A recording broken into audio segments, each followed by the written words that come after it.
ಉಳ್ಳಾಲ ಚೆಂಬುಗುಡ್ಡೆ ಪರಿಸರದ ಮ್ಯಾಂಗ್ಳೂರ್ 1 ಆಂಗ್ಲ ಮಾಧ್ಯಮ ಶಾಲೆ ರಾಷ್ಟ್ರೀಯ ಸ್ವಯಂ ಸೇವಕ ಸಂಘದ ಅಂಗಸಂಸ್ಥೆ ರಾಷ್ಟ್ರೋತ್ಥಾನ ಪರಿಷತ್ದ ಆಡಳಿತಕ್ಕೆ ಬದಲಾದ ಶುಕ್ರವಾರ ಕಾಂಡೆ ಹೊಸ ಆಡಳಿತದ ಶುಭಾರಂಭ ಆತಂಡು. ಬೆಂಗಳೂರು ಮೂಲದ ನಿವೃತ್ತ ಪೊಲೀಸ್ ಅಧಿಕಾರಿ ದಿವಂಗತ ಶರತ್ ಸಕ್ಸೇನರೆನ ಮುತಾಲಿಕೆಡು ಶುರುವಾಯಿನ ಈ ಶಾಲೆ ಅರನ ಕಾಲಾಂತರದ ಬೊಕ್ಕ ರಾಷ್ಟ್ರೋತ್ಥಾನ ಪರಿಷತ್ದ ಆಡಳಿತಗೆ ಬೈತಂಡು. ಪೂಜಾ ವಿಧಿಗ್ಲೆ ನಡಪಾದ ಶಾಲೆದ ಹೊಸ ಆಡಳಿತದ ಉದಿಪನ ಮಂತ್ಯರು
परांकुशो भाषवीर्यस्ति धवलासवस्त्यां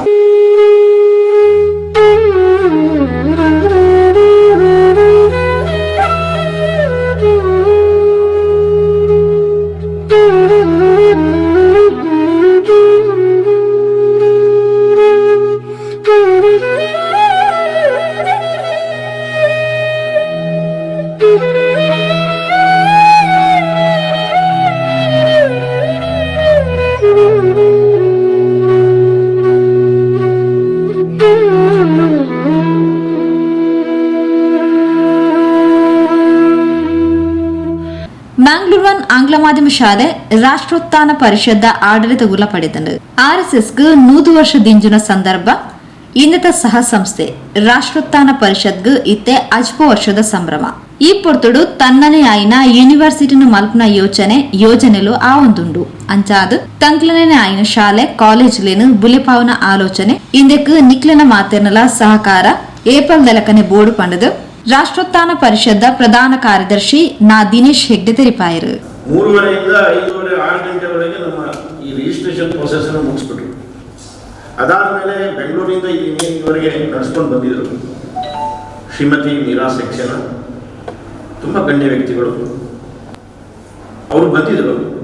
ಅವರು ಮತ್ತು ಇನ್ನೊಬ್ಬ ಟ್ರಸ್ಟಿ ಪ್ರೇಮ್ ಕುಮಾರ್ ಅಂತ, ಅವರು ನಿವೃತ್ತ ಸರ್ಕಾರದ ಹಿರಿಯ ಅಧಿಕಾರಿಗಳು. ಅವರು ನಮಗೆ ಅಧಿಕೃತವಾಗಿ ನಿನ್ನೆ ದಾಖಲೆಗಳನ್ನೆಲ್ಲ ಕೊಡ್ತಾ ಹಸ್ತಾಂತರಗಳನ್ನು ಮಾಡಿದ ಮೇಲೆ ಅವರು ಬೆಂಗಳೂರಿಗೆ ವಾಪಸ್ ಹೋಗಿದ್ದಾರೆ. ಸೊ ನಿನ್ನೆಯಿಂದ ಇದು ರಾಷ್ಟ್ರೋತ್ಥಾನದ ಒಂದು ಪ್ರಕಲ್ಪವಾಗಿ ಕಾರ್ಯನಿರ್ವಹಿಸ್ತಾ ಇದೆ. ಈ ಶಾಲೆಯಲ್ಲಿ ಈಗಾಗಲೇ ಶಾಲೆ ನಡೀತಾ ಇದೆ ಸುಮಾರು 10-12 ವರ್ಷದಿಂದ. ಇಲ್ಲಿನ ಕಳೆದ 10 ವರ್ಷದಿಂದ ಪ್ರಿನ್ಸಿಪಾಲ್ರಾಗಿ ಶ್ರೀಮತಿ ನಯನಾ ಅವರು ಇಲ್ಲಿದ್ದಾರೆ. ಹಾಗೆ ಅವರ ಶಿಕ್ಷಕ ವೃಂದದವರು ಇಲ್ಲೇ ಇದ್ದಾರೆ. ದಿವಂಗತ ಸೆಕ್ಸೇನಾ, ಶರತ್ ಸೆಕ್ಸೇನಾ ಅಂತ ಹೇಳೋರು DIG ಆಗಿದ್ದರು ಪ್ರಾಂತದ್ದು. ಅವರು ಈ ಶಾಲೆಯನ್ನು ಪ್ರಾರಂಭ ಮಾಡಿದ್ರು. ಸೆಕ್ಸೇನಾ ಅಂದರೆ ಉತ್ತರ ಪ್ರದೇಶದವರು.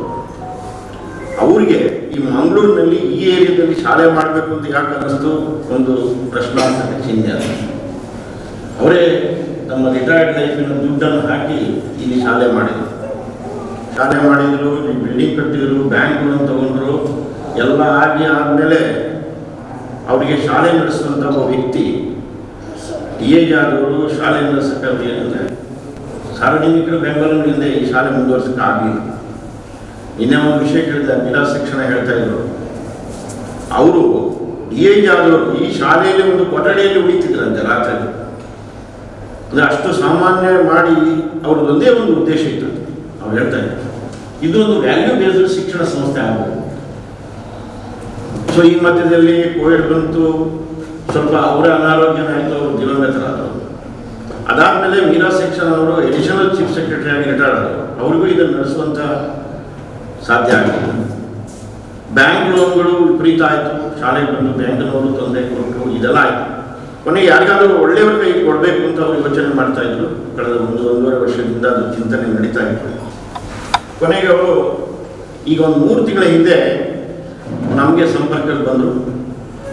ನಾವೆಲ್ಲ ಸಂಘದ ಅಧಿಕಾರಿಗಳ ಜೊತೆ ಚರ್ಚೆ ಮಾಡಿ ನಾನು ಬಂದೆ ಇಲ್ಲಿ ಡಿಸೆಂಬರ್ನಲ್ಲಿ, ಪ್ರಾಯಶಃ 11 ಅಂತ ಕಾಣುತ್ತೆ. ನಾನು ನಾಗೇಶ್ ಅವರಿಗೆ ಬರಲಿಕ್ಕೆ ಹೇಳಿ ಪ್ರಕಾಶ್ ಅವ್ರ ಹತ್ರ ಮಾತಾಡಿ ಬಂದು ನೋಡಿದ ಮೇಲೆ ನನ್ನ ಅಭಿಪ್ರಾಯವನ್ನು ಹಿರಿಯರ ಗಮನಕ್ಕೆ ತಂದ ಮೇಲೆ ಇದನ್ನು ತಗೊಳ್ಳೋದು ಒಳ್ಳೆಯದು ಅಂತ ಎಲ್ಲರ ಅಭಿಪ್ರಾಯ ಆದಮೇಲೆ ಮತ್ತೆ ಇದರ ಮಾತುಕತೆ ವ್ಯವಸ್ಥೆ ಇದೆಲ್ಲ ಆಯಿತು.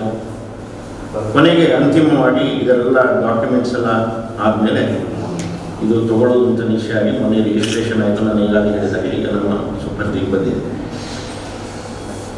ಟೆಕ್ನಿಕಲ್ ರೀಸನ್ಗೆ ಇನ್ನೂ ಇದು ಮಂಗಳೂರು 1ನೇ ಶಾಲೆ. ಯಾಕಂದರೆ ಇದು ಪೀಪಲ್ ಟ್ರಸ್ಟ್ ಅಂತ ಒಂದು ಸಂಸ್ಥೆ ಈ ಶಾಲೆಯನ್ನು ಮಂಗಳೂರು 1 ಅಂತ ಹೆಸರಿನಲ್ಲಿ ತಗೊಳ್ತಾ ಇದೆ. ಈಗ ಇದನ್ನು ರಾಷ್ಟ್ರೋತ್ಥಾನ ತಗೊಂಡಿದೆ. ಕಟ್ಟಡ, ಜಾಗ ಎಲ್ಲವೂ ರಾಷ್ಟ್ರೋತ್ಥಾನ ತಗೊಂಡಿದೆ. ಇದು ರಾಷ್ಟ್ರೋತ್ಥಾನ ಹೆಸರಿನಲ್ಲಿ ಇದೆ. ಆದರೆ CBSE ರೂಲ್ಸ್ ಪ್ರಕಾರ ಇನ್ನೂ ಅದು ಮಂಗಳೂರು 1ನೇ ಇದೆ. ಅದಕ್ಕೆ ಒಂದು ವರ್ಗಾವಣೆಯ ಪ್ರೊಸೆಸ್ ಇದೆ. ಅದಕ್ಕೊಂದು 5-6 ತಿಂಗಳು ಹಿಡಿತದೆ. ಅದಾದಮೇಲೆ ರಾಷ್ಟ್ರೋತ್ಥಾನ ವಿದ್ಯಾಕೇಂದ್ರ ಅಂತ ಅಲ್ಲಿವರೆಗೆ ಮಂಗಳೂರು 1 ಮ್ಯಾನೇಜ್ಡ್ ಬೈ ರಾಷ್ಟ್ರೋತ್ಥಾನ ಅಂತ ಇರುತ್ತೆ. ಈ ವರ್ಷ ನಾವು ಮಂಗಳೂರು 1 ಶಾಲೆಯಿಂದಲೇ ಅಡ್ಮಿಷನ್ಸ್ ಇದೆಲ್ಲ ಮಾಡಬೇಕಾಗುತ್ತೆ. ಸುಮಾರು ನವೆಂಬರ್ ಹೊತ್ತಿಗೆ ಇದು ಪೂರ್ಣ ರಾಷ್ಟ್ರೋತ್ಥಾನ ವಿದ್ಯಾಕೇಂದ್ರ ಅಥವಾ ಮುಂದಿನ ವರ್ಷದಿಂದ ಅವರು ಪರ್ಮಿಷನ್ ಕೊಡ್ಬೋದು. ಸೊ ಈಗೆಲ್ಲ ಬದಲಾವಣೆ ಆಗೋ ಸಾಧ್ಯತೆ ಇದೆ, ಆಗುತ್ತೆ. CBSE ರೂಲ್ಸ್ನಲ್ಲಿ ಅದಕ್ಕೆ ಪ್ರೊವಿಷನ್ ಇದೆ. ಸೊ ಇಲ್ಲಿ 2 ಎಕರೆ 80 ಸೆಂಟ್ಸ್ ಜಾಗ ಇದೆ, ಮೈದಾನ ಎಲ್ಲ ಸೇರಿ. ಕಟ್ಟಡ ಸುಮಾರು 57,000 ಚದರಡಿ. ಒಂದು CBSEಗೆ ಯಾವ ಥರ ಕಟ್ಟಡ ಕಟ್ಟಬೇಕು ಅದೇ ಥರ ಸ್ಟ್ಯಾಂಡರ್ಡ್ನಲ್ಲಿ ಕಟ್ಟಿದ್ದಾರೆ. ಕ್ಲಾಸ್ ರೂಮ್ ಸೈಜ್ ಆಗ್ಬೋದು, ಎಲ್ಲವೂ ಮಾಡಿದ್ದಾರೆ. ಮೈದಾನನೂ ಮಾಡಿದ್ದಾರೆ. CBSE ಪರ್ಮಿಷನ್ ಅಲ್ಲದೆ PU boards permission, college permission ಈ ಸಂಸ್ಥೆಗಿದೆ. ಸೊ ಇಷ್ಟೆಲ್ಲ ವ್ಯವಸ್ಥೆ ಮಾಡಿದ್ದಾರೆ. ಮತ್ತು ಎಲ್ಲ ರೀತಿಯಲ್ಲಿ ಇತ್ತೀಚೆಗೆ ರಿನ್ಯೂವಲೂ ಆಗಿದೆ CBSE. ಸೊ ಎಲ್ಲ ಅಪ್ ಟು ಡೇಟ್, ರೆಕಾರ್ಡ್ಸ್ ಎಲ್ಲೂ ಭಾಳ ಚೆನ್ನಾಗಿ ಇಟ್ಟಿದ್ದಾರೆ, ಎಲ್ಲವೂ ಸರಿ ಇದೆ. ಈಗ ರಾಷ್ಟ್ರೋತ್ಥಾನದ್ದು ಒಂದು ಕೆಲಸ ಸಂಕ್ಷಿಪ್ತವಾಗಿ ನಾನು ಹೇಳೋದಾದರೆ 1965ರಲ್ಲಿ ಪ್ರಕಟಣೆಯ ಮುಖಾಂತರ ಸಮಾಜದಲ್ಲಿ ಒಂದು ಜಾಗೃತಿ ನಿರ್ಮಾಣ ಮಾಡಬೇಕು ಅಂತ ನಾವು ಪ್ರಾರಂಭ ಮಾಡಿದ್ವಿ. ಸಾಹಿತ್ಯಗಳ ಮುಖಾಂತರ ಸಮಾಜದಲ್ಲಿ ಒಂದು ಜಾಗೃತಿ ನಿರ್ಮಾಣ ಮಾಡಬೇಕು. ಅದು ನಿರಂತರವಾಗಿ ಇವತ್ತಿನವರೆಗೂ ನಡೀತಾ ಇದೆ. ಭಾರತಿ ಅಂತ ಪುಸ್ತಕ ಇರ್ಬೋದು ಅಥವಾ ಬೇರೆ ಬೇರೆ ಪುಸ್ತಕಗಳು ಇವತ್ತು ಸಮಾಜದಲ್ಲಿ ಗಣ್ಯಾತಿಗಣ್ಯರಿಂದ ಹಿಡಿದು ಎಲ್ಲರಲ್ಲೂ ಮನೆಯಲ್ಲಿದೆ ಮತ್ತು ಓದ್ತಾನೂ ಇದ್ದಾರೆ. ಅದರಿಂದ ಅನೇಕರು ಸಮಾಜದಲ್ಲಿ ಜಾಗೃತಿ ಅವರಿಗೆ ಆಗಿರುವುದನ್ನು ಉಲ್ಲೇಖವನ್ನು ಮಾಡ್ತಾರೆ. ದೊಡ್ಡ ದೊಡ್ಡ ವ್ಯಕ್ತಿಗಳು ನಾವು ಕೇಳಿದ್ವಿ, ರಾಷ್ಟ್ರೋತ್ಥಾನ ಸಾಹಿತ್ಯದಲ್ಲಿ ಉಲ್ಲೇಖ ಆಗಿದ್ದನ್ನು ಅವರು ಉಲ್ಲೇಖ ಮಾಡ್ತಾರೆ. ನಂತರ ಸೇವಾ ಚಟುವಟಿಕೆಯನ್ನು ಒಂದು ಪ್ರಮುಖವಾಗಿ ನಾವು ಕಾರ್ಯ ಮಾಡ್ತಾ ಬಂದ್ವಿ. ಬೆಂಗಳೂರು ಮಹಾನಗರದಲ್ಲಿ ನಾವು ಸೇವಾ ವಸತಿ ಅಂತ ಹೇಳ್ತೀವಿ, ಸ್ಲಮ್. ಕಳೆದ 25 ವರ್ಷಗಳಿಂದ ಸುಮಾರು 200ಕ್ಕೂ ಹೆಚ್ಚು ಸ್ಲಮ್ನಲ್ಲಿ ಉಚಿತವಾದಂಥ ಪಾಠಶಾಲೆ, ಟ್ಯೂಷನ್ ಸೆಂಟರು, ಸಂಸ್ಕಾರ ಕೇಂದ್ರಗಳು, ಸೇವಾ ಚಟುವಟಿಕೆಗಳು, ಆರೋಗ್ಯ ಚಟುವಟಿಕೆಗಳು ಇದು ನಿರಂತರವಾಗಿ ನಡ್ಕೊಂಡು ಬಂದಿದೆ. ಒಂದು ರೀತಿಯಲ್ಲಿ ಹೇಳೋದಾದರೆ ಏನು ಅದು ಮತಾಂತರದ ಒಂದು ಕೇಂದ್ರವಾಗಿತ್ತು, ಒಂದು ರೀತಿಯಲ್ಲಿ ಒಂದು ದೊಡ್ಡ ಬ್ರೇಕನ್ನೇ ಕೊಟ್ಟಿದ್ದೀವಿ ಅಂತ ಹೇಳಿದ್ರೆ ಅತಿಶಯೋಕ್ತಿ ಆದ. ಮತ್ತು ಅನೇಕರು ಅದರಲ್ಲಿ ನಮ್ಮ ವಿಚಾರಕ್ಕೆ ಪೂರಕವಾದಂಥ ಜೀವನವನ್ನು ಈಗ ನಡೆಸ್ತಾ ಇದ್ದಾರೆ. ಒಂದು 25 ವರ್ಷಗಳಿಂದ ಸ್ಲಮ್ನಲ್ಲಿ ಹೋಗುವುದೇ ಕಷ್ಟ ಅಂತೇಳುವಂಥ ಇದ್ದ ಸಂದರ್ಭದಲ್ಲಿ ಇವತ್ತು ನಾವು ನಮ್ಮದೇ ಕಾರ್ಯಕರ್ತರನ್ನು ನಾವು ಅಲ್ಲಿ ಕಾಣಬಹುದು. ಅಂಥ ಒಂದು ಬದಲಾವಣೆಯನ್ನು ಸೇವಾವಸ್ಥೆಯಲ್ಲಿ ನಾವು ನೋಡಿದ್ದೇವೆ. ಇತ್ತೀಚೆಗೆ ಆರೋಗ್ಯ ದೃಷ್ಟಿಯಿಂದಲೂ ದೊಡ್ಡ ಕೆಲಸಗಳಾಗಿದೆ. ಸುಮಾರು 8,000ಕ್ಕೂ ಹೆಚ್ಚು ಜನಕ್ಕೆ ಉಚಿತ ಕನ್ನಡಕವನ್ನು ಕೊಟ್ಟಿದೆ. 3,000ಕ್ಕೂ ಹೆಚ್ಚು ಜನಕ್ಕೆ ಕ್ಯಾಟ್ರಾಕ್ಟ್ ಆಪರೇಷನ್ ಫ್ರೀಯಾಗಿ ಮಾಡಿದೆ. ಈಗ ಡಯಾಬಿಟಿಕ್ ಕ್ಯಾಂಪು, ಆ ಕ್ಯಾಂಪು, ಈ ಕ್ಯಾಂಪ್ ಆಗುತ್ತೆ.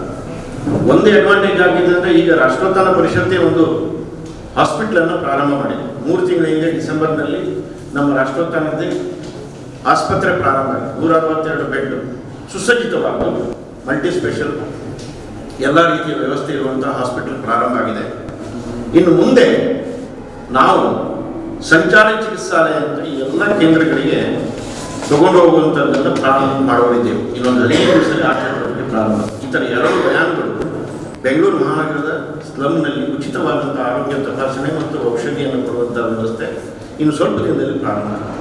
ಇನ್ನೊಂದು ಬಹಳ ಒಂದು ಪ್ರಮುಖವಾದಂಥ ಕೆಲಸ ಅಂದರೆ ಯೋಗ. 1972ರಲ್ಲಿ ದಿವಂಗತ ಅಜಿತ್ ಕುಮಾರ್ ಅವರು ಈ ಒಂದು ಕೇಂದ್ರವನ್ನು ಪ್ರಾರಂಭ ಮಾಡಿದರು. ಲಕ್ಷಾಂತರ ಜನಕ್ಕೆ ಯೋಗವನ್ನು ನಾವು ಹೇಳಿಕೊಟ್ಟಿದ್ದು ಮಾತ್ರ ಅಲ್ಲ, ಶಿಕ್ಷಕರಾಗಿ ಅನೇಕರು ಹೊರಹೊಮ್ಮಿದ್ದಾರೆ. ರಾಷ್ಟ್ರೋತ್ಥಾನದೇ ಬೆಂಗಳೂರಿನಲ್ಲಿ 21 ಕೇಂದ್ರ ಇದೆ. 21 ಕೇಂದ್ರದಲ್ಲಿ 3,000ಕ್ಕೂ ಹೆಚ್ಚು ಪ್ರತಿನಿತ್ಯ ಯೋಗಕ್ಕೆ ಬರ್ತಾರೆ, 5 ಬ್ಯಾಚಲ್ಲಿ.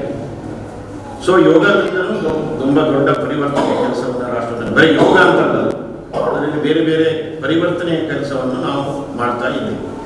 ಇನ್ನೊಂದು ರಾಷ್ಟ್ರೋತ್ಥಾನದ ಗೋಶಾಲೆ ಇದೆ ಬೆಂಗಳೂರು ಹತ್ತಿರದಲ್ಲಿ. ಸುಮಾರು 120 ಎಕರೆ ಜಾಗದಲ್ಲಿ 750ಕ್ಕೂ ಹೆಚ್ಚು ದೇಶಿ ತಳಿಗಳು, ಕಸಾಯಿಖಾನೆಯಾದಂಥ ದೇಶಿ ತಳಿಗಳನ್ನು ಸಾಕುವುದು, ಪೋಷಣೆ ಮಾಡೋದು, ಈ ರೀತಿಯ ತಳಿ ಅಭಿವೃದ್ಧಿಯ ದೃಷ್ಟಿಯಿಂದ ಕೆಲಸ ನಡೀತಾ ಇದೆ. ಇತ್ತೀಚೆಗೆ ಪ್ರಾರಂಭ ಮಾಡಿದಂಥ ತಪಸ್ಸು ಸಾಧನ, ಬಡತನದಲ್ಲಿ ಇರುವಂಥ ವಿದ್ಯಾರ್ಥಿಗಳಿಗೆ ಮತ್ತು ವಿದ್ಯಾರ್ಥಿನಿಯರಿಗೆ ಉಚಿತವಾದಂಥ 2 ವರ್ಷದ PU ಶಿಕ್ಷಣ, ಗಂಡು ಮಕ್ಕಳಿಗೆ IITಗೆ ಕಳಿಸುವಂಥದ್ದು, ಹೆಣ್ಣು ಮಕ್ಕಳಿಗೆ ಡಾಕ್ಟರ್ ಮಾಡುವಂಥದ್ದು. ಬಹಳ ಸಂತೋಷದಿಂದ ಹೇಳೋದಾದರೆ 7-8 ವರ್ಷದಲ್ಲಿ ಸುಮಾರು 40ರಿಂದ 50ಕ್ಕೂ ಹೆಚ್ಚು ಜನ IITಗೆ ಹೋಗಿದ್ದಾರೆ. 2 ಉದಾಹರಣೆ ಹೇಳೋದಾದರೆ, ಒಬ್ಬ ಕೂಲಿ ಕೆಲಸ ಮಾಡುವಂತಹ ಮೈಸೂರಿನ ಒಬ್ಬನ ಮಗ ಪ್ರಶಾಂತ್ ಅಂತ ಗಾಡಿ ಕೆಲಸವನ್ನು, ಅವನು IIT ಮೆಡ್ರಾಸಲ್ಲಿ ಮುಗಿಸಿ ಅಮೆರಿಕಕ್ಕೆ ಹೋಗಿ ಹೆಚ್ಚಿನ ವಿದ್ಯಾಭ್ಯಾಸ ಮಾಡಿ ಒಂದು ಒಳ್ಳೆಯ ವ್ಯಕ್ತಿಯಾಗಿ ರೂಪುಗೊಂಡಿದ್ದಾನೆ. ಹೆಣ್ಣು ಮಗಳು ತಂದೆ ತಾಯಿ ಇಲ್ಲ, 2 ಇಲ್ಲ, ಈ ಥರದ ಹೆಣ್ಣು ಮಕ್ಕಳು, ಪ್ರತಿಭಾವಂತ ಹೆಣ್ಣು ಮಕ್ಕಳು, ಬಡತನದಲ್ಲಿ ಇರುವಂಥ ಹೆಣ್ಣು ಮಕ್ಕಳು ಇವತ್ತು 40ಕ್ಕಿಂತ ಹೆಚ್ಚು 50 ಜನ ಹೆಣ್ಣು ಮಕ್ಕಳು ಗೌರ್ಮೆಂಟ್ ಮೆಡಿಕಲ್ ಕಾಲೇಜಲ್ಲಿ ಓದ್ತಾ ಇದ್ದಾರೆ. ಉಚಿತವಾಗಿ PU ಶಿಕ್ಷಣ ಆಗಿದೆ. ನೀಟ್ ಎಕ್ಸಾಮಿನೇಷನ್ ಬರೆದಿದ್ದಾರೆ. ಒಂದೆರಡು ಹೇಳಬೇಕಾದ್ರೆ ರಜೆ ಅಂತ ಇಲ್ಲ, ರಜೆ ಮನೆಗೆ ಹೋಗಿ ಮನೆಗೆ ಹೋಗಿಲ್ಲ, ಎಲ್ಲಿ ಹೋಗುದು ಮನೆಗೆ. ಅಂತಹ ಹೆಣ್ಣು ಮಕ್ಕಳು ಇವತ್ತು ಮೆಡಿಕಲ್ನಲ್ಲಿ ಓದ್ತಾ ಇದ್ದಾರೆ. ಇದು ನಮ್ಮದು ಟೋಟಲ್ ಫ್ರೀ. ಸೊ ಈ ರೀತಿ ಈಗ ನಮ್ಗೆ ಗೊತ್ತಿದೆ, ಇದೇ ರೀತಿಯ ಬೇರೆ ಬೇರೆ ಕೋರ್ಸ್ಗಳು ನಮ್ಮ ಸಂಘ ಪರಿವಾರದಿಂದ ಇಲ್ಲಿ ಪುತ್ತೂರಿನಲ್ಲಿ ಆಗ್ತಾ ಇದೆ, ಮೈಸೂರಿನಲ್ಲಿ ಆಗ್ತಾ ಇದೆ, ಶಿವಮೊಗ್ಗದಲ್ಲಿ ಆಗ್ತಾ ಇದೆ. ಸೊ ಇದೊಂದು ಪ್ರಾರಂಭ ಆಗಿದ್ದು ಇವತ್ತು ದೊಡ್ಡ ಪ್ರಮಾಣದಲ್ಲಿ ನಡೀತಾ ಇದೆ. ಇನ್ನು ಶಿಕ್ಷಣದಲ್ಲಿ 12 ಸ್ಟೇಟ್ ಸಿಲೆಬಸ್ ಸ್ಕೂಲ್ ಇದೆ. ಈ ಸ್ಟೇಟ್ ಸಿಲೆಬಸ್ ಸ್ಕೂಲ್ಗಳಲ್ಲಿ ಒಂದು 4 ಸ್ಕೂಲ್ಗಳಲ್ಲಿ ಫೀಸ್ ಇಲ್ಲದೆ ನಡೀತಾ ಇದೆ. ಬಹಳ ಒಂದು ಶಾಲೆಗಂತೂ ಫೀಸೇ ಇಲ್ಲ, ಆದರೆ 560 ಮಕ್ಕಳಿದ್ದಾರೆ. ಒಳ್ಳೆಯ ಶಿಕ್ಷಣ, ಸಂಸ್ಕಾರ ಬರುತ್ತೆ. ನಮ್ಮ ವಿದ್ಯಾಭಾರತೀಯ ಕರಿಕ್ಯುಲಮ್ ಪ್ರಕಾರ ಇಲ್ಲೇ ಭದ್ರಾವತಿ ತಾಲೂಕು ಹೊಳೆಹೊನ್ನೂರಿನಲ್ಲಿ. ಇನ್ನು ಅನೇಕ ಸ್ಟೇಟ್ ಸಿಲೆಬಸ್ ಶಾಲೆಗಳು ಗ್ರಾಮೀಣ ಪ್ರದೇಶದಲ್ಲಿದೆ. 11 CBSE ಶಾಲೆ ಇದೆ. 11ನೇ CBSE ಶಾಲೆ ಮಂಗಳೂರು, 3 ಬೆಂಗಳೂರಿನಲ್ಲಿದೆ, 1 ದಾವಣಗೆರೆ, ಒಂದು ಧಾರವಾಡ, ಇನ್ನೊಂದು ಧಾರವಾಡದಲ್ಲಿ ಪ್ರಾರಂಭ ಆಗುತ್ತೆ, ಮೈಸೂರಿನಲ್ಲಿ 2, ಗುಲ್ಬರ್ಗದಲ್ಲಿ ಈ ವರ್ಷ ಪ್ರಾರಂಭ ಆಗುತ್ತೆ, ಮತ್ತು ಹಗರಿಬೊಮ್ಮನಹಳ್ಳಿ. ಸೊ ಇದು 11ನೇ CBSE ಶಾಲೆ. ಬೆಂಗಳೂರಿನ 3 CBSE ಶಾಲೆಗಳಲ್ಲಿ ನಮಗೆ ಅಡ್ಮಿಷನ್ ಕೊಡೋದು ಅಂದರೆ ಅನೇಕರು ಇಲ್ಲಿಂದ ಬೇರೆ ಬೇರೆ ಕಡೆಯಿಂದನೂ ಫೋನ್ ಮಾಡ್ತಾರೆ. ಎಂಟ್ರಿ ಪಾಯಿಂಟ್ ಲೀಕೇಜ್ ಮಾತ್ರ 3,000 ವಿದ್ಯಾರ್ಥಿಗಳಿದ್ದಾರೆ, ಅಡ್ಮಿಷನ್ ಕೊಡೋಕ್ಕೆ ಆಗಲ್ಲ, ಅಷ್ಟು ಪ್ರೆಷರ್. ಇಡೀ ರಾಜ್ಯಾದ್ಯಂತ ರಾಷ್ಟ್ರೋತ್ಥಾನದ ನಮ್ಮ ಶಾಲೆಗಳಿಗೆ ಬೇಡಿಕೆ ಇದೆ. ಒಂದೇ ಒಂದು ಕಾರಣ ಅಂದರೆ, ಒಂದು ನಾವು ನಮ್ಮದೇನು ಕರಿಕ್ಯುಲಮ್ ವಿದ್ಯಾಭಾರತಿ ಇದೆ, ಪಂಚಮುಖಿ ಶಿಕ್ಷಣ ಮತ್ತು ಮೌಲ್ಯ ಇದು ಒಟ್ಟೊಟ್ಟಿಗೆ ಹೋಗಬೇಕು. ಮಕ್ಕಳಲ್ಲಿ ಮೌಲ್ಯವನ್ನು ಪ್ರತ್ಯೇಕವಾಗಿ ಮಾರಲ್ ಕ್ಲಾಸ್ ಮಾಡೋದಕ್ಕಿಂತ ಶಿಕ್ಷಕಿಯಾದವರು ತಮ್ಮ ತರಗತಿಯಲ್ಲಿ ಪಾಠದ ಜೊತೆಗೆ ಮೌಲ್ಯಗಳನ್ನು ಕೊಡುವಂಥದ್ದಾದರೆ ಮಗು ಒಂದು ಒಳ್ಳೆಯ ರೀತಿಯಲ್ಲಿ ಬೆಳೀತದೆ. ಮತ್ತು ಅದಕ್ಕೆ ಬೇಕಾದಂಥ ಕರಿಕ್ಯುಲಮ್ ನಾವು ಮಾಡಿದ್ವಿ. ಒಂದು ಸಂತೋಷದ ಸಂಗತಿ ಅಂದರೆ, CBSE ಶಾಲೆಗಳಲ್ಲಿ ಟೆಕ್ಸ್ಟ್ ಬುಕ್ಕನ್ನು ನಾವೇ ಮಾಡಬೇಕು. 8ನೇ ತರಗತಿಯವರೆಗೆ ಕೇಂದ್ರ ಸರ್ಕಾರದ ಪಠ್ಯಕ್ರಮಗಳಲ್ಲಿ ಟೆಕ್ಸ್ಟ್ ಬುಕ್ ನೀವು ಯಾವಾಗ ಬೇಕಾದ್ರೆ ಸರ್ಕಾರದ್ದೇ ಟೆಕ್ಸ್ಟ್ ಬುಕ್ NCERTದೇ ತಗೋಬೇಕು ಅಂತ ಕಾನೂನಿಲ್ಲ.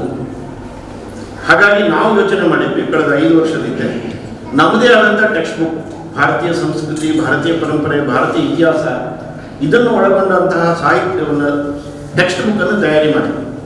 ಅದನ್ನು ಅಖಿಲ ಭಾರತದ ವಿದ್ಯಾಭಾರತಿಗಳು ಮತ್ತು ಬೇರೆ ಬೇರೆ ತಜ್ಞರುಗಳು ನೋಡಿ, ಶಿಕ್ಷಣ ವಿಕಾಸ ಪರಿಷತ್ನವರೆಲ್ಲ ನೋಡಿ, ಮತ್ತು ಸಂಘದ ಹಿರಿಯರ ಗಮನಕ್ಕೂ ತಂದ ಮೇಲೆ ಇದನ್ನು ನಾವು ನಮ್ಮ ಪಠ್ಯಕ್ರಮಗಳನ್ನಾಗಿ ಮಾಡ್ಬೋದು ಅಂತ ನಿಶ್ಚಯ ಮಾಡಿದ ಮೇಲೆ ಈಗ ಅದು ರಾಷ್ಟ್ರೋತ್ಥಾನ ಶಾಲೆಗಳಲ್ಲಿ ಮಾತ್ರ ಅಲ್ಲ, ನಮ್ಮ ಕರ್ನಾಟಕದ CBSE ಶಾಲೆಗಳಲ್ಲಿ ಅದು ಆಗ್ತಾ ಇದೆ ಮತ್ತು ಬೇರೆ ಬೇರೆ ಕಡೆಗಳಲ್ಲಿ ಆಗ್ತಾ ಇದೆ. ಇನ್ನು ನಿಧಾನವಾಗಿ ನನಗನ್ಸೋದು ಮಂಗಳೂರಿನ ಅನೇಕ ಶಾಲೆಗಳಲ್ಲಿ ಆಗ್ಬೋದು. ನಾನು ನಿನ್ನೆ ಬೇರೆ ಬೇರೆಯವ್ರ ಹತ್ರ ಮಾತಾಡಿದ್ದೀನಿ ಮತ್ತು ಅದಕ್ಕೆ ಬೇಕಾದಂಥ ಟ್ರೈನಿಂಗ್ ನಾವು ಕೊಡ್ತೀವಿ. ಸೊ ಈ ಶಾಲೆ ಮಾಡಿರೋ ಉದ್ದೇಶ ಅಂದರೆ, ಒಂದು ಶಾಲೆ ಸಾಮಾಜಿಕ ಪರಿವರ್ತನೆಯ ಕೇಂದ್ರ ಆಗುತ್ತೆ. ಶಾಲೆಯಲ್ಲಿ ವಿದ್ಯಾಭ್ಯಾಸವನ್ನು ಉತ್ಕೃಷ್ಟವಾಗಿ ಕೊಡಲೇಬೇಕು, ಮೌಲ್ಯವನ್ನು ಮಾಡಲೇಬೇಕು. ಇದೆರಡು ಎಲ್ಲ ಶಾಲೆಗಳದ್ದು ಕಾಮನ್. ಆದರೆ ರಾಷ್ಟ್ರೋತ್ಥಾನದ ಒಂದು ವಿಶೇಷತೆ ಅಂದರೆ, ನಾವು ಅಂದ್ಕೊಂಡಿರೋದು ಒಂದು ಶಾಲೆ ಆ ಕೇಂದ್ರದಲ್ಲಿ ಬಂತು ಅಂದರೆ ಇಡೀ ಸಮಾಜದಲ್ಲಿ ಒಂದು ಪರಿವರ್ತನೆ ಆಗ್ತದೆ. ನಾವೊಂದು 5-6 ಕಾರ್ಯಕ್ರಮವನ್ನು ಇದ್ರ ಮುಖಾಂತರ ಮಾಡೋದಿದೆ. ಒಂದು, ರಾಷ್ಟ್ರೋತ್ಥಾನ ಶಾಲೆ ಅಲ್ಲದ ಸರ್ಕಾರಿ ಶಾಲೆ ಇರ್ಬೋದು, ಅಥವಾ ಅನುದಾನಿತ ಶಾಲೆಗಳಿರ್ಬೋದು, ಅಥವಾ ಅನುದಾನ ರಹಿತಿರುವ ಖಾಸಗಿ ಶಾಲೆಗಳಿರ್ಬೋದು. ಈ ಶಿಕ್ಷಕರಿಗೆ ನಮ್ಮ ಶಿಕ್ಷಣ ಪದ್ಧತಿ, ಭಾರತೀಯ ಸಂಸ್ಕೃತಿ, ಪರಂಪರೆ, ಇತಿಹಾಸವನ್ನು ತಿಳಿಸುವಂಥ ಅಭ್ಯಾಸ ವರ್ಗಗಳನ್ನು ನಿರಂತರವಾಗಿ ಈ ಕೇಂದ್ರದಲ್ಲಿ ಆಗಬೇಕು. ಅದೊಂದು ಪ್ರೋಗ್ರಾಮ್ ಇದೆ, ಪ್ರಶಿಕ್ಷಣ ಭಾರತಿ ಅಂತ. ನಾವೀಗ ಅದಕ್ಕೆ ರಾಜ್ಯಾದ್ಯಂತ 14 ಜನ ಪೂರ್ಣಾವಧಿ ಕಾರ್ಯಕರ್ತರನ್ನು ತಗೊಂಡಿದ್ದೀವಿ. ನಾವು ಇಲ್ಲೇ ಮಾತಾಡ್ತಿದ್ವಿ, ಬೆಂಗಳೂರಿನಲ್ಲಿ ಒಬ್ಬರು ತಗೋಬೇಕು. ಇಲ್ಲಿ ನಿರಂತರವಾಗಿ ಪ್ರಶಿಕ್ಷಣ ಭಾರತೀಯ ಅಭ್ಯಾಸ ವರ್ಗಗಳು ಶಿಕ್ಷಕರಿಗೆ ನಿರಂತರವಾಗಿ ಆಗಬೇಕು. ಇಲ್ಲೊಂದು 2 ಅಥವಾ 3 ಸೇವಾ ಚಟುವಟಿಕೆಗಳನ್ನು ಮಾಡಲೇಬೇಕು. ಇಲ್ಲದೆ ಬೇರೆ 2 ಕಡೆ ಯೋಗ ಕೇಂದ್ರಗಳನ್ನು ಮಾಡಲೇಬೇಕು. ಹೀಗೆ ಒಂದು ಶಾಲೆ ನಡೆಸುವಂಥದ್ದಲ್ಲದೆ ಬೇರೆ ಬೇರೆ ಉಸಾಬರಿಗಳನ್ನು ನಾವು ಕೊಡ್ತಾ ಇದ್ದೀವಿ. ಮುಂದೆ ಇನ್ನಷ್ಟು ಜಾಸ್ತಿ ಆಗುತ್ತೆ. ಸೊ ಈ ರೀತಿಯ ಕೆಲಸವನ್ನು ಒಂದು ರಾಷ್ಟ್ರೋತ್ಥಾನ ಶಾಲೆ ಅಂದರೆ ಅದು ಸಾಮಾಜಿಕ ಪರಿವರ್ತನೆ ಕೇಂದ್ರ ಆಗಬೇಕು, ಒಂದು ಕೇಂದ್ರವಾಗಿ ಅಂತ ಒಂದು ಚಿಂತನೆ ನಮ್ಮದೆಲ್ಲದಾಗಿದೆ. ಸಂಘಕ್ಕೆ 100 ವರ್ಷ ತುಂಬುವಾಗ ರಾಷ್ಟ್ರೋತ್ಥಾನಕ್ಕೆ 60 ವರ್ಷ ತುಂಬುತ್ತೆ. 65 2025. ನಾವು ಒಂದಷ್ಟು ಗುರಿಗಳನ್ನು ಹಾಕಿದ್ವಿ ಇದಕ್ಕೆ ಪೂರಕವಾಗಿ. ಅದರಲ್ಲಿ ಪ್ರಶಿಕ್ಷಣ ಭಾರತಿ ಒಂದು ಬಹಳ ಪ್ರಮುಖವಾದಂತಹ ಚಟುವಟಿಕೆ. ಅದಕ್ಕೆ ಪೂರಕವಾಗಿ ಒಂದು ನಮ್ಮ ಚಿಂತನೆಯಲ್ಲಿ ಬಂತು, ರಾಜ್ಯದ ಎಲ್ಲ ಜಿಲ್ಲಾ ಕೇಂದ್ರದಲ್ಲಿ ಈ ಥರದೊಂದು ಶಾಲೆ ಆಗಬೇಕು. ಅದಕ್ಕೆ ಮಂಗಳೂರಿನಲ್ಲಿ ಇದೊಂದು ಅವಕಾಶ ಸಿಕ್ಕಿದಾಗ ಬಹಳ ವರ್ಷಗಳ ಬೇಡಿಕೆ ಮಂಗಳೂರಿನಲ್ಲಿ ಮಾಡಬೇಕು ಅಂತ ನಾನು ಚೆಟ್ಟಿಯಾರ ಮುಖ ನೋಡ್ತಾ ಇದ್ದೀನಿ. ಸೊ ಹೀಗೆ ಬೇರೆ ಬೇರೆ ಚಟುವಟಿಕೆಗಳಲ್ಲಿ ತರಬೇಕು ಅಂತ ಅವರು ಬಹಳ ಪ್ರಯತ್ನ ಮಾಡಿದವರು. ನನಗೂ ಅವ್ರಿಗೆ ಬಹಳ ಚರ್ಚೆಗಳಾಗಿ ಹೋಗಿದ್ದೆ. ಬ್ಲಡ್ ಬ್ಯಾಂಕ್ ಬರಬೇಕು ಅಂತ ಅವರು ಅನೇಕ ಸಲ ಪ್ರಯತ್ನ ಮಾಡಿದರು. ಸೊ ಹೀಗೆ ಈ ಕೇಂದ್ರದ ಒಂದು ಪ್ರಾರಂಭ ಮಾಡಬೇಕು ಅಂದಾಗ ಸಂತೋಷ ಯಾಕಾಯಿತು ಅಂದರೆ, ಶಾಲೆ ಮಾಡೋದು ಇಲ್ಲಿ ಅನೇಕ ಶಾಲೆಗಳು, ಒಳ್ಳೊಳ್ಳೆ ಶಾಲೆಗಳು ನಮ್ಮದೇ ಇದ್ದಾವೆ, ಪರಿವಾರದ್ದೇ ಇದೆ. ಆದರೆ ಈ ಕೇಂದ್ರ ಒಂದು ಸಾಮಾಜಿಕ ಪರಿವರ್ತನೆ ಕೇಂದ್ರವಾಗಿ ಆಗಬೇಕು, ಒಂದು ಮಾದರಿ ಶಾಲೆ ಆಗಬೇಕು ಅಂತ ನಮ್ಮೆಲ್ಲರ ಅಪೇಕ್ಷೆ ಪ್ರಕಾರ ಒಂದು ತಕ್ಷಣ ಈ ನಿರ್ಣಯವನ್ನು ಕೇವಲ 3 ತಿಂಗಳ ಒಳಗಾಗಿ ಇಷ್ಟೊಂದು ಬದಲಾವಣೆಯನ್ನು ಮಾಡಿದ್ದೀವಿ. ಈಗ ತಾನೇ ನಮ್ಮ ಚೆಟ್ಟಾರು ಹೇಳ್ತಿದ್ರು, ದಿಢೀರೆಲ್ಲ ವ್ಯತ್ಯಾಸ ಮಾಡಿಬಿಟ್ಟಿರಲಿಲ್ಲ. ಸೊ ಇನ್ನೂ ದಿಢೀರಾಗಿ ಬೇರೆ ಬೇರೆ ವ್ಯತ್ಯಾಸಗಳಾಗೋದಿದೆ. ಈ ಕಟ್ಟಡದ ಒಂದು ನವೀಕರಣದ ಕೆಲಸ ಇವತ್ತಿಂದಲೇ ಪ್ರಾರಂಭ ಆಗ್ತದೆ. ಅದಕ್ಕೂ ಈಗ ಭೂಮಿ ಪೂಜನ ಆಗ್ತಾ ಇದೆ. ಈಗಿರುವ ಕಟ್ಟಡದ್ದು ಈ ಮಾದರಿಯಲ್ಲಿ ಕಟ್ಟಡ ಬರುತ್ತೆ. ಈಗ ಎಂಟ್ರೆನ್ಸು ಇದು ಸೌತಲ್ಲಿದೆ, ಅದನ್ನು ಈ ಕಡೆ ಗ್ರೌಂಡಿಗೆ ತರ್ತಾ ಇದ್ದೀವಿ.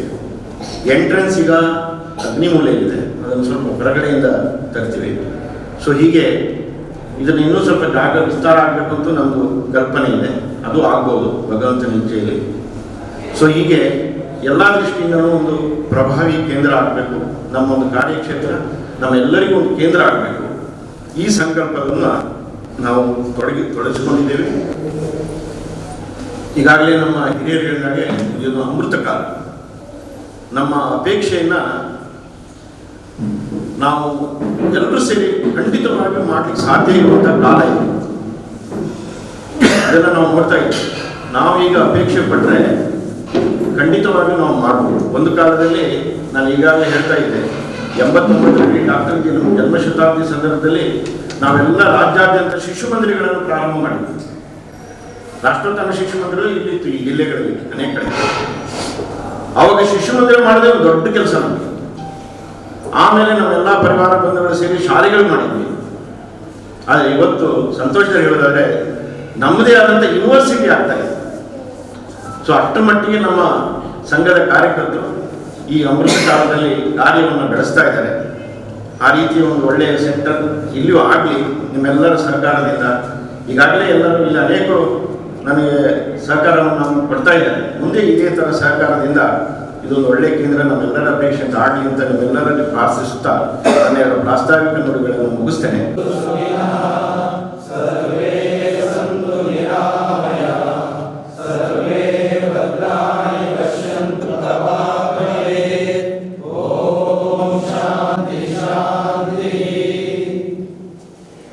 ಕುಡ್ಲ ಪ್ರಾಂತ ಸಂಘ ಚಾಲಕಿಯರು ವಾಮನ್ ಶೆನೈ, ವಿಭಾಗ ಸಂಘ ಚಾಲಕಿಯರು ಗೋಪಾಲ್ ಚೆಟ್ಟಿಯಾರ್ ಬೊಕ್ಕ ಪ್ರಮುಖರು ಕಾರ್ಯಕ್ರಮದ ಮುತಾಲಿಕೆಳಿತ್ತರು.